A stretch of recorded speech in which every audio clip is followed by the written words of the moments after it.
नमस्कार, हमारे बिहार का बुलेटिन देख रहे हैं आप सभी और मैं सुष्मिता राज आपके साथ। बुलेटिन की शुरुआत कर लेते हैं। विपक्ष के भारी हंगामे के बीच लोकसभा में परीक्षाओं में पेपर लीक और नकल पर शिकंजा कसने के लिए केंद्र सरकार ने सार्वजनिक परीक्षा संशोधन विधेयक 2026 पेश कर दिया है। केंद्रीय मंत्री जितेंद्र सिंह ने विधेयक पेश किया। हालांकि इस दौरान छात्रों पर हुई कार्रवाई के विरोध में विपक्ष हंगामा करता रहा।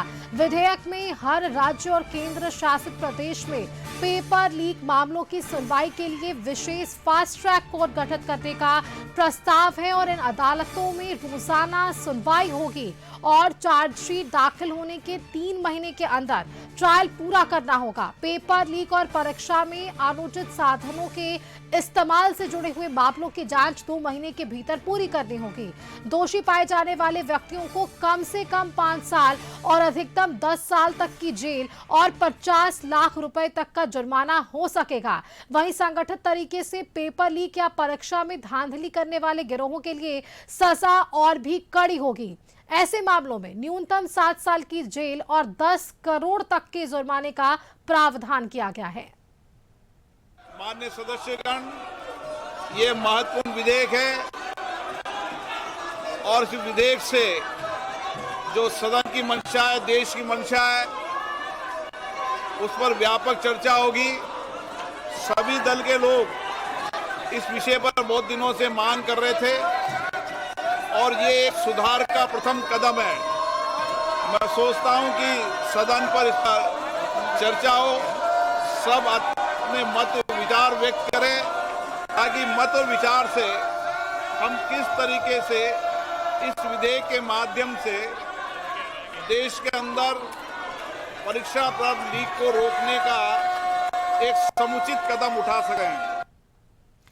तो लोकसभा में ये बिल पेश किया क्या है, अधिक जानकारी ले लेते हैं। हमारे साथ संवाददाता नीरज जुड़ रहे हैं। नीरज, सार्वजनिक परीक्षा संशोधन विधेयक 2026 था ये, जिसे पेश कर दिया गया। अब ऐसे में जिस हालात में इसे पेश किया गया, जो स्थिति बनी वो स्थिति पर हम सभी अवगत है। क्या क्या प्रावधान इसके अंदर रखे गए हैं, किस तरह से केंद्र शासित प्रदेश और राज्य इसके लिए भागीदारी होने वाले हैं और इस पर क्या चर्चाएं चलने वाली है भीतर? बिल्कुल, देखिए, संसद में जो विधेयक पास हुआ है इससे स्पष्ट हो गया कि नीट परीक्षा को लेकर के जिस तरीके से लगातार छात्र आंदोलन करते रहे, खास करके कॉकरोच पार्टी के नेतृत्व में जिस तरीके से पूरे देश में ये प्रदर्शन देखने को मिला, बिहार में भी देखने को मिला, और इसी बीच आज संसद से ये पास हुआ है, जिसमें कई ऐसे बिंदु हैं जो हम अपने दर्शकों को बताने की कोशिश करते हैं। देखिए, इसमें साफ तौर पे उद्देश्य है कि कानून को और सख्त बना करके जांच और ट्रायल की प्रक्रिया तेज करना है। 2 महीने के भीतर जांच पूरी कर अनिवार्य कार्रवाई किया जाए और चार्जशीट दाखिल होने के 3 महीने के भीतर ट्रायल पूरा करने का लक्ष्य रखा गया है। इसके अलावा फास्ट ट्रैक कोर्ट के माध्यम से राज्य और केंद्र शासित प्रदेश विशेष फास्ट ट्रैक को नामित कर सकेंगे, ये इसमें दर्शाया गया है। और सुनवाई का जो तरीका होगा, रोजाना प्रतिदिन सुनवाई अनिवार्य होगा, ये भी इसमें दिया गया है। और विशेष फास्ट टास्क यानी कि विशेष टास्क फोर्स बना करके केंद्र सरकार बड़े या कोई राज्य में फैले मामलों के लिए विशेष एसटीएफ बना सकती है। और सजा के लिए, जैसा कि आप पहले ही अपने हमारे दर्शकों को बता चुकी हैं कि केंद्र सरकार बड़े या कोई राज्य में विशेष जो ये है, उसके लिए सजा में सबसे बड़ा जुर्माना है 10 साल का जेल और 10 करोड़ का जुर्माना रखा गया है। तो ऐसे में आप समझ सकते हैं कि अब सिर्फ नीट ही नहीं बल्कि कोई भी अगर परीक्षा में किसी प्रकार की धांधली होती है, लीक होती है, उसको लेकर के केंद्र सरकार ने एक बड़ा फैसला लिया है। और इस फैसले के जरिए राज्य सरकार भी चाहे तो एसटीएफ बना करके प्रतिदिन सुनवाई कर सकती है और मात्र 3 महीने यानी कि 90 दिन में इस पे तमाम तरह की जो भी लोग इसमें दोषी होंगे उन पर कार्रवाई की जाएगी। 10 साल का सजा है, 10 करोड़ का जुर्माना लगाने का प्रावधान है।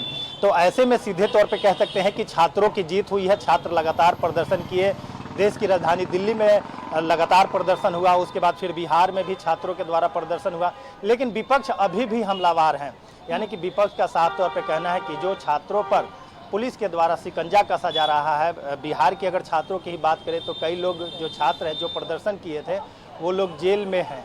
ऐसे में विपक्ष के नेता खास करके अगर बात करें तो राहुल गांधी या बिहार विधानसभा के नेता प्रतिपक्ष तेजस्वी प्रसाद यादव की अगर बात करें तो इन लोगों की मांग है कि जल्द से जल्द उन छात्रों को रिहा किया जाए। बिल्कुल नीरज, मेरा अगला सवाल भी आपसे यही था कि जिस तरह से ये आंदोलन की शुरुआत हुई और मांगों पर अब सहमति बन चुकी है, बिल भी पेश कर दिया गया है, चर्चाएं चल रही हैं भीतर अभी लोकसभा के, लेकिन इसकी जो धमक है ना सिर्फ केंद्रीय राजधानी दिल्ली के जंतर मंतर तक रही, कई राज्यों तक पहुंची, बिहार भी उससे छूता नहीं रहा। अब पिछले दिनों जब विदेश से वापस लौटे तेजस्वी यादव, तब उन्होंने इससे लेकर चेतावनी भी दे दी और स्पष्ट शब्दों में कहा कि बिहार कोई अलग राज्य नहीं जहां पर जो एफआईआर दर्ज हुई है, जिन छात्रों को हिरासत में लिया गया है, उन्हें वापस नहीं लिया जाए। और उन्होंने साफ तौर पर यह चेतावनी भी दी कि अगर एफआईआर नहीं होती है, अगर उन छात्रों को रिहा नहीं किया जाता है, तो बिहार में वापस से आंदोलन की एक रूपरेखा तैयार होगी। देखिए, बिल्कुल निश्चित तौर पे बिहार विधानसभा के नेता प्रतिपक्ष हैं तेजस्वी प्रसाद यादव। वो 27 दिन के बाद विदेश से बिहार लौटे, पटना लौटे, और लौटने के साथ ही उन्होंने सरकार पर हमला किया। उन्होंने यह स्पष्ट रूप से कहा कि जो छात्रों पर एफआईआर हुआ है प्रदर्शन के दौरान, उस पर जो भी कानूनी प्रक्रिया है उसको वापस लिया जाए, क्योंकि ये सहमति भी बन गई। लेकिन इसके बावजूद भी कई छात्र जो हैं वो जेल में हैं और कई अभी पुलिस के शिकंजे में हैं। तो ऐसे में उन लोगों पर जो कानूनी कार्रवाई की जा रही है उसको वापस लिया जाए। और इसके अलावा सिर्फ छात्र ही नहीं है, बल्कि कई ऐसे पूर्व विधायक भी हैं। तेज प्रताप यादव जनशक्ति जनता दल के राष्ट्रीय अध्यक्ष हैं। तेज प्रताप लालू प्रसाद यादव के बड़े लाल हैं, तेजस्वी के भाई हैं। उन्होंने अपने भाई को लेकर के भी कहा कि जल्द से जल्द उन लोगों को रिहा किया जाए। यानी कि यह स्पष्ट है कि अगर जो विधायक या जो छात्र हैं जिनको अगर रिहा नहीं किया है, तो निश्चित तौर पे बिहार में एक बड़ा आंदोलन का रूपरेखा तैयार किया जा रहा है। महागठबंधन के तमाम जो नेता हैं उसके लिए रणनीति तैयार कर रहे हैं सरकार के खिलाफ। और ऐसे में सरकार अगर पहल नहीं करती है तो निश्चित तौर पे बिहार में एक बार फिर से आंदोलन देखने को मिल सकता है। लेकिन निश्चित तौर पे सरकार अपने तरफ से तमाम पहलुओं की जाँच कर रही है। जो छात्र प्रदर्शन किए थे, और ये ऐसा कहा जा रहा है कि छात्रों के बीच में कई ऐसे उपद्रवी तत्व भी थे जिनके द्वारा प्रदर्शन को हिंसक बनाया गया। और हिंसक इतना बना कि सिर्फ बिहार की राजधानी पटना में ही नहीं, बल्कि अलग अलग जिलों से भी तस्वीर हम लोगों ने अपने दर्शकों को दिखाने का काम किया कि किस तरह से पुलिस पर पत्थरबाजी किया गया, किस तरह से पुलिस और पत्रकारों को भी टारगेट किया गया। इसके बावजूद पुलिस ने भी डंडा चलाया, फायरिंग भी किया, आंसू गैस के गोले भी छोड़े गए। तो तमाम तरह की कार्रवाई दोनों तरफ से हुई है। लेकिन अब जिस तरीके से बिल्कुल नीरज, देखिए कार्रवाई हुई है, यही वजह है कि आंदोलन को समाप्त किया गया है। अब ऐसे में ये बेल पेश कर दिया गया है, चर्चाएं चल रही हैं, देखना होगा क्या कुछ सकारात्मक पहल भीतर से निकल कर आती है। बहुत शुक्रिया नीरज आपका हमारे साथ जुड़ने के लिए। आगे बढ़ते हैं, अगली खबर का रुख